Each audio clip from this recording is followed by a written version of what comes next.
आप देख रहे हैं कथा व्यथा यूट्यूब चैनल की स्पेशल प्रस्तुति, न जिसका आदि न अंत, वो है अनंत। धार्मिक चर्चाओं का अनोखा संगम। नमस्कार, जय श्री श्याम, जय श्री श्याम, जय श्री श्याम। आप देख रहे हैं कथा व्यथा यूट्यूब चैनल की अद्भुत प्रस्तुति अनंत। अनंत में रामायण के अनसुलझे रहस्य, जिसमें इन्हीं अनसुलझे रहस्य की कड़ी में मैं आपको सुनाऊंगा कि लक्ष्मण की पत्नी उर्मिला ने ऐसा क्या किया कि जिससे सूर्य भगवान भी निकलने पर बाध्य हो गए। उन्होंने कहा, जब तक मेरी इच्छा नहीं होगी सूर्य नहीं निकलेगा। आखिर क्यों उन्होंने कहा? और आज पहले पूर्व समय में एक प्रथा थी कि पुत्र और पुत्रियां अपने माता पिता के पैर छूती थी। आखिर ऐसी कौन सी घटना हुई जिस वजह से उर्मिला को अपनी पुत्री के पैर छूने पड़े और वो आज भी परंपरा है? जानने के लिए सुनिए पूरी कथा। जय श्री श्याम, जय श्री श्याम, जय श्री श्याम।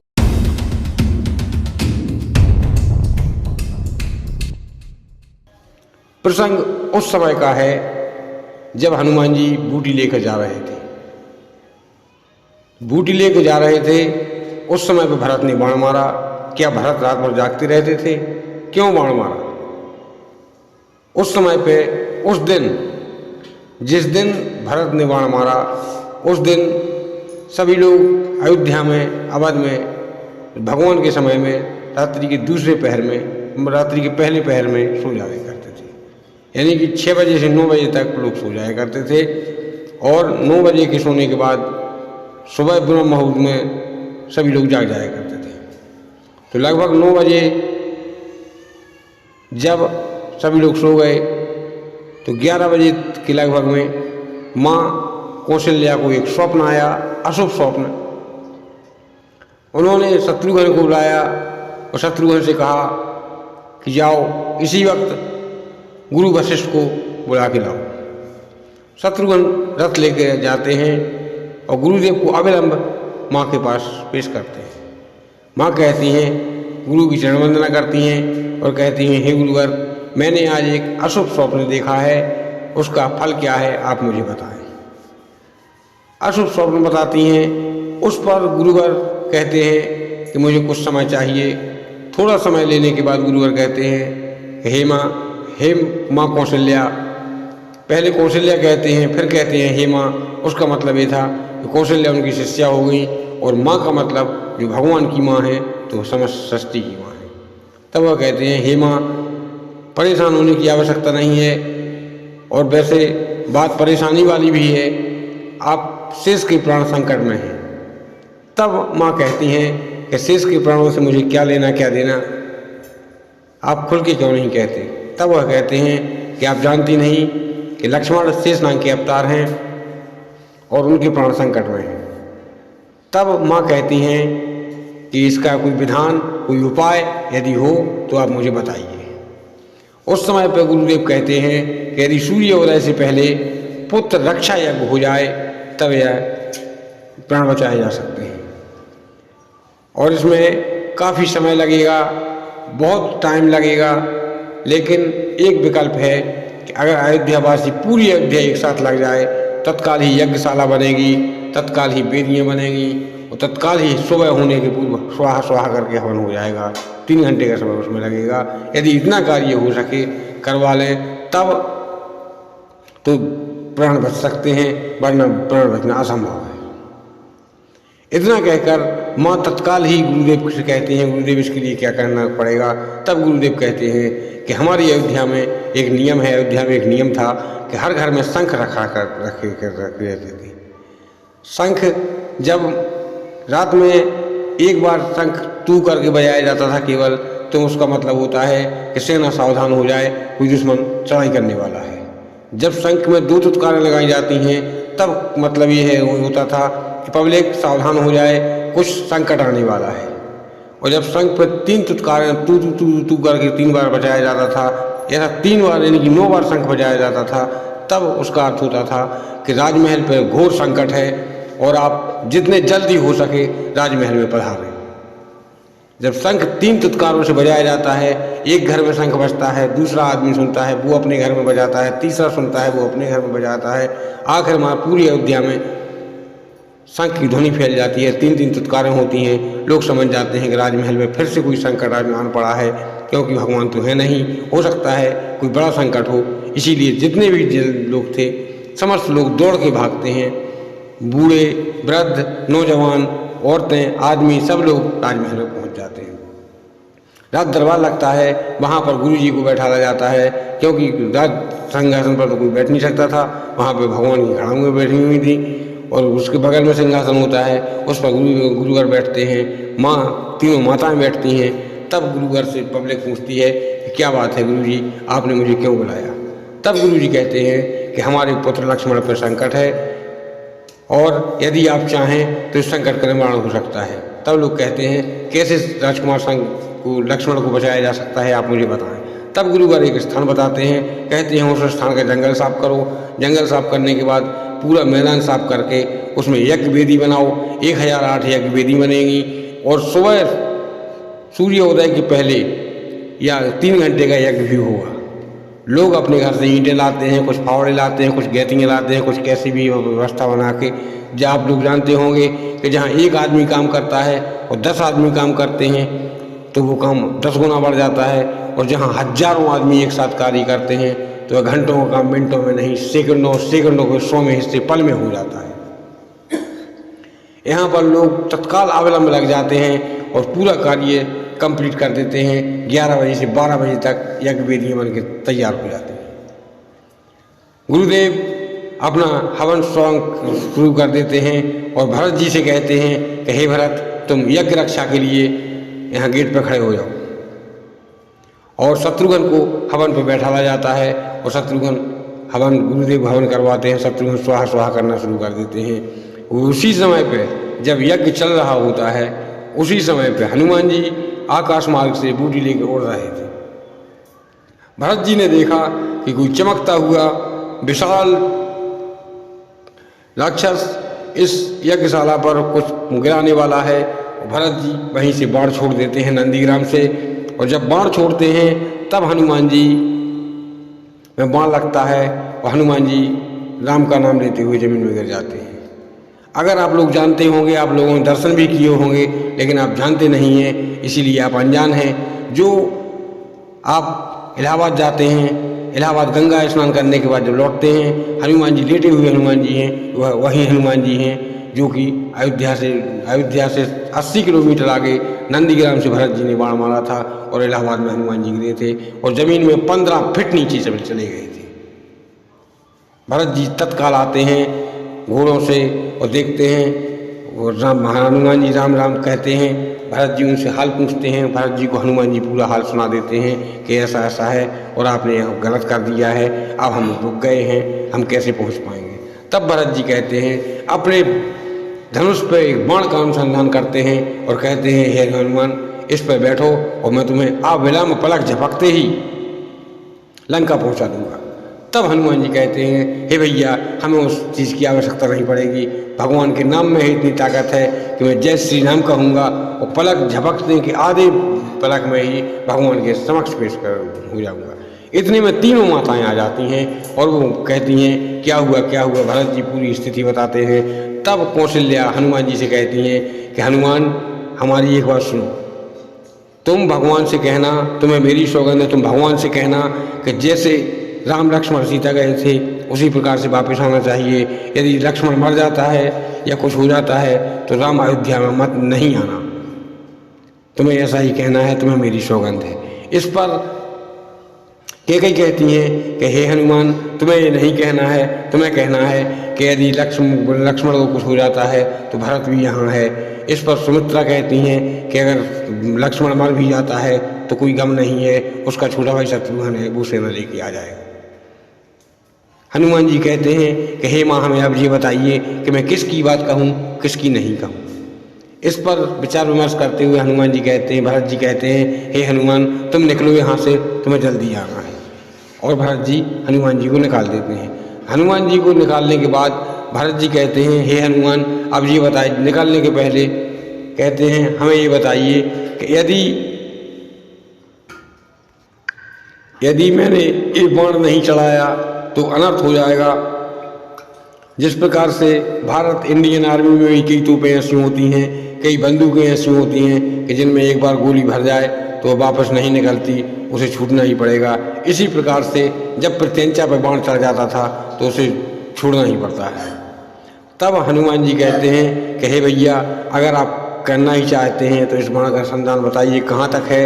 तब भरत जी कहते हैं कि इस बाण का संधान लंका तक का हो चुका है, वह लंका में ही गिरेगा। तब भरत जी से हनुमान जी कहते हैं, हे भैया, अगर आपने ऐसा कर ही लिया है तो दक्षिण द्वार के टूटने में परेशानी हो रही है, ये बाण वहाँ छोड़ दीजिएगा। तब भरत जी यहाँ से दक्षिण द्वार के लिए बाण छोड़ देते हैं और राम रावण युद्ध में भरत का भी सहयोग हो जाता है, वहाँ दक्षिण द्वार टूट जाता है। इस पर हनुमान जी जब वहाँ से निकलते हैं, तीनों माताएं घर पर आती हैं। घर पर आने के बाद सभी बहुएं आ जाती हैं, उर्मिला आ जाती हैं, लक्ष्मण की पत्नी, शत्रुघ्न की पत्नी, भरत की पत्नी, तीनों पत्नियां आ जाती हैं और माँ से पूरी बात सुनती हैं। पूरी बात सुनने के बाद उर्मिला कहती हैं कि हे माँ,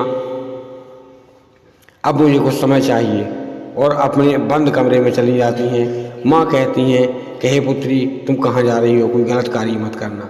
तब वह कहती हैं कि माँ, मैं कुछ गलत कार्य नहीं करूँगी, मुझे जो करना है कोई मुझे परेशान ना करे, ना ही कोई हमारे दरवाजे के समीप आए। तब माँ से आज्ञा लेकर तीनों माताओं की चरण वंदना करते हुए उर्मिला अपने कमरे में जाती हैं। कमरे में जाने के बाद यज्ञ वेदी वहाँ पर रखी होती है। उस यज्ञ में ओम नमः शिवाय मंत्र का जाप कर उर्मिला जप करने लगती हैं। 11 बार ओम नमः शिवाय मंत्र का जाप करती हैं। उसी समय पर भगवान भोलेनाथ पार्वती से कहते हैं कि उर्मिला पर संकट है, जाओ जाके कोई बात सुनो। तब पार्वती कहती हैं, मेरे जाने से संकट दूर नहीं होगा, आप नंदी को भेजें और उन्हें यहीं बुलवाएं। तब वहाँ पर बंद कमरे में नंदी प्रकट हो जाते हैं और माँ से उर्मिला से कहते हैं कि हमारे ऊपर बैठो, अविलंब आपको भोलेनाथ के पास छोड़ दिया जाएगा। उर्मिला नंदी की सवारी करती हैं। पलक झपकते ही, अगली पलक झपकते ही उर्मिला भगवान भोलेनाथ के पास पहुँच जाती हैं। भोलेनाथ से कहती हैं, भोलेनाथ कहते हैं, कहो उर्मिला, मध्यरात्रि में तुमने कैसे याद किया, क्या कारण है। तब उर्मिला कहती हैं, हे भोलेनाथ, हे शिव शंभु, आप सर्वज्ञ सब जानते हैं, मैंने क्यों किया है, अब आप बताइए मुझे क्या करना चाहिए। तब भोलेनाथ कहते हैं कि आपको केवल एक ही परेशानी है कि सूर्योदय हो, आप सूर्य से जाके विनती करो, वह उदय नहीं होंगे, इस प्रकार से आप कहें। तब उर्मिला कहती हैं कि सूर्य लोक जाने में तो बहुत समय लग जाएगा और मैं पहुंच भी नहीं पाऊंगी।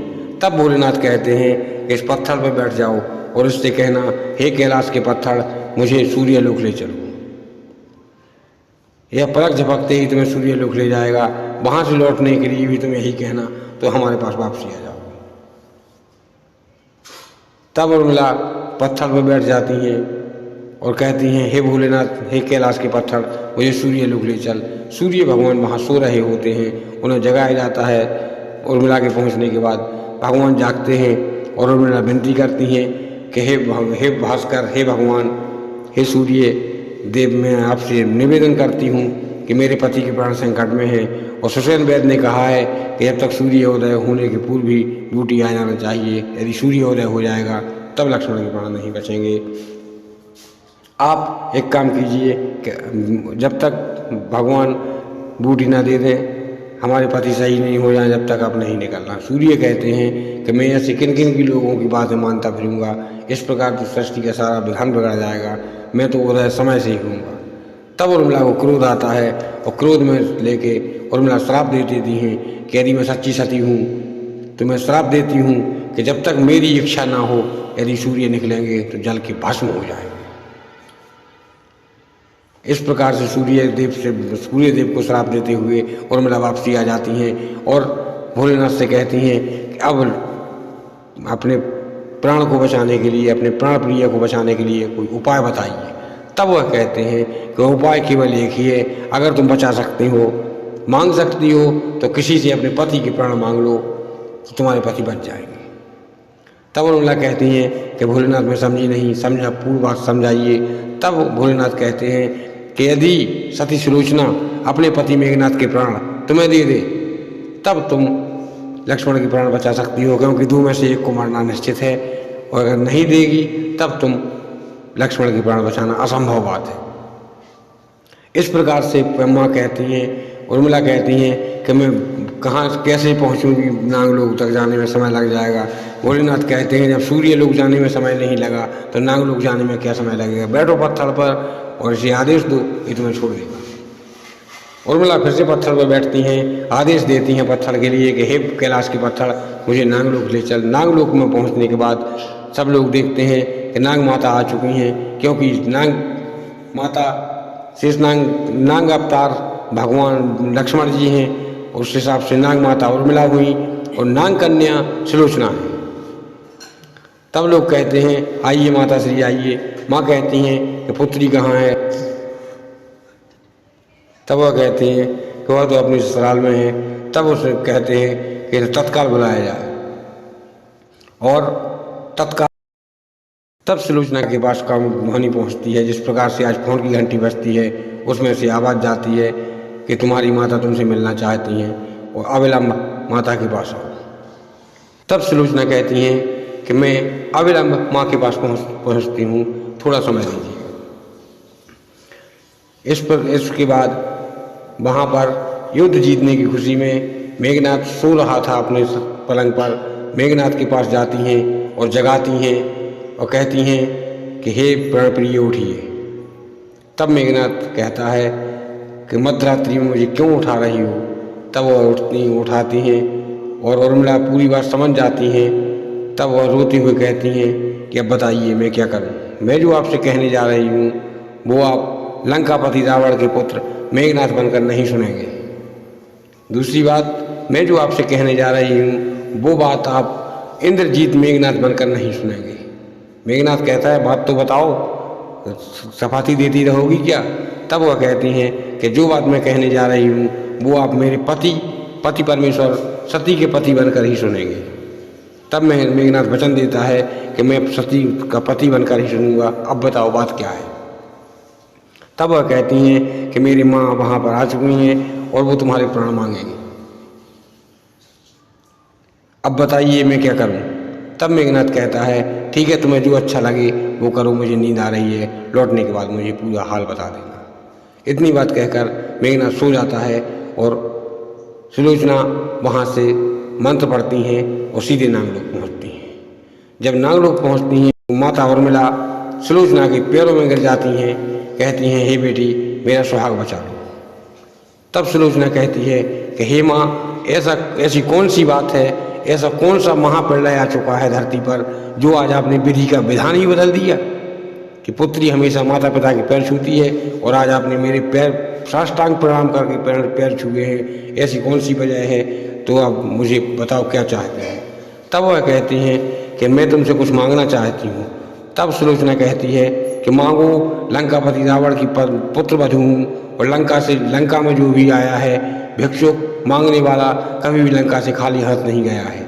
आप जो मांगेंगी मैं तुम्हें अवश्य दूंगी। इस प्रकार से 3 वचन सुलोचना से उर्मिला देती हैं कि मुझे 3 वचन दो, 3 तिरवा चढ़ाओ। और वचन हारने के बाद कहती हैं कि अब बोलिए मातेश्वरी, अब बताइए क्या चाहिए आपको। तब वह कहती हैं कि मैं तुम्हारे पति के प्राण चाहती हूँ।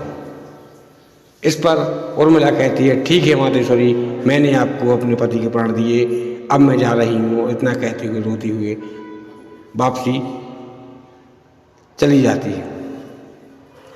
इसके बाद जाकर वह मेघनाथ को पुनः जगाती है।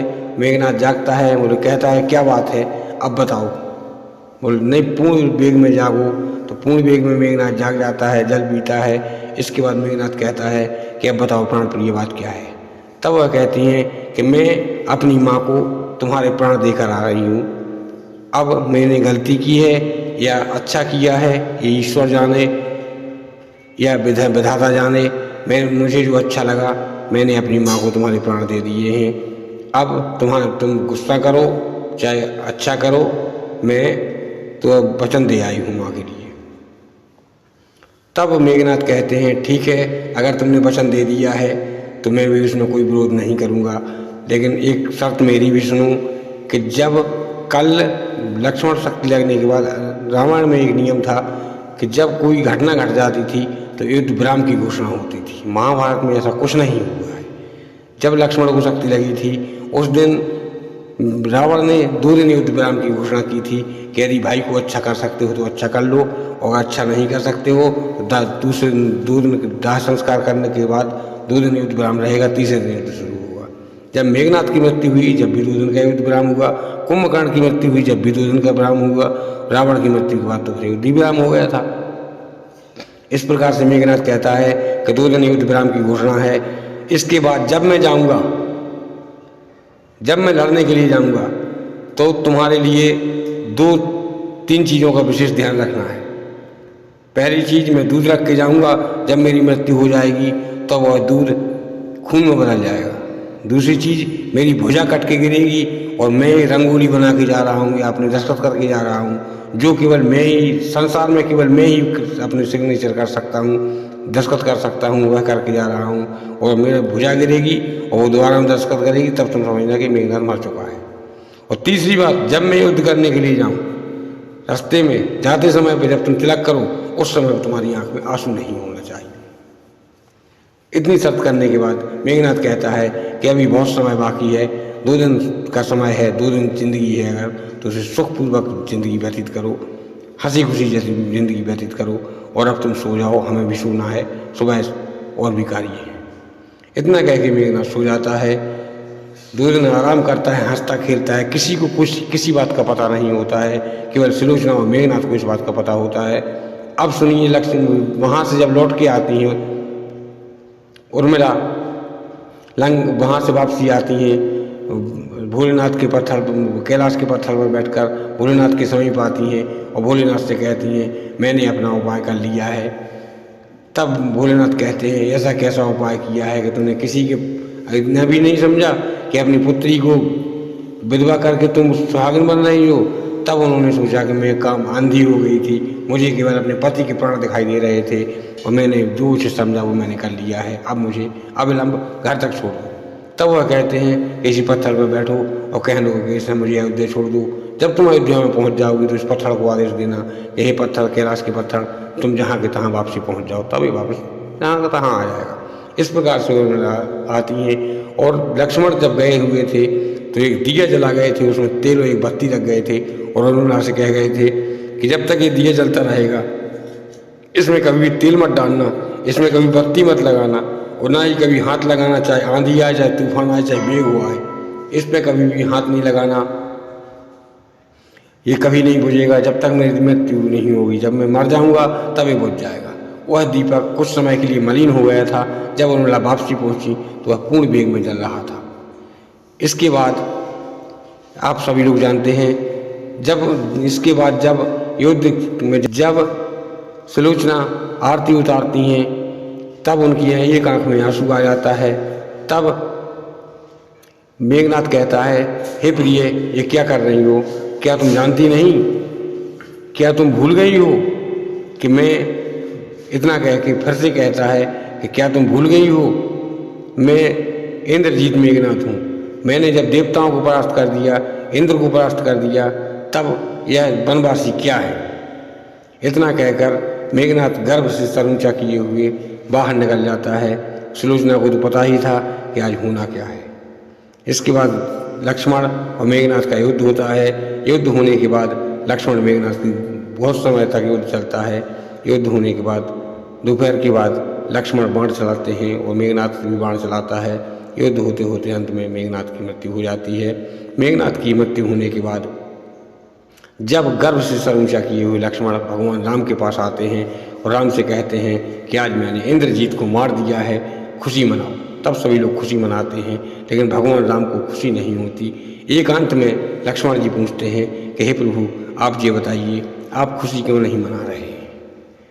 तब कहते हैं कि मेघनाथ तो 2 दिन पहले ही मर चुका था। तब लक्ष्मण जी कहते हैं कि ऐसे कैसे 2 दिन पहले मर चुका था? 2 दिन पहले तो मुझे शक्ति लगी थी। इस प्रकार से भगवान राम कहते हैं कि हे लक्ष्मण, अपनी आंखें बंद करो, मैं तुम्हें सारा दृश्य दिखाता हूँ। आज टीवी, मोबाइल, इंटरनेट आंखें खोल के दिखाया जाता है, लेकिन उस समय भगवान आंखें बंद कर लक्ष्मण से आंखें बंद करवाते हैं और अपनी शक्ति लक्ष्मण में प्रवेश करते हैं और लक्ष्मण को पूरा मंजर दिखाई देता है कि कैसा क्या क्या हुआ था।